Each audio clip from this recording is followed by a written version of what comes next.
যে আপনারা অ্যাক্সিডেন্টে রুগীটা আনার পরে একটা যুবককে আটক করছেন, মানে ঘটনাটা আসলে আমরা একটা যুবককে আটক করেছি সেই কারণে যে রুগীটাকে আনার সময় সে আমাদের সঙ্গে গাড়িতে উঠে, সে আমাদের সঙ্গে আসে।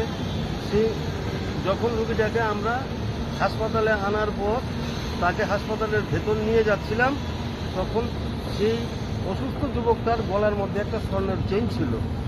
সে সবার অলক্ষ্যে চেইনটাকে চট করে তার গলা থেকে ছিঁড়ে নেয়। তো এটা আমাদের নজরে এসে যায়, আমরা তাকে ধরে ফেলি, ধরে পুলিশের কাছে আমরা হ্যান্ডওভার করি।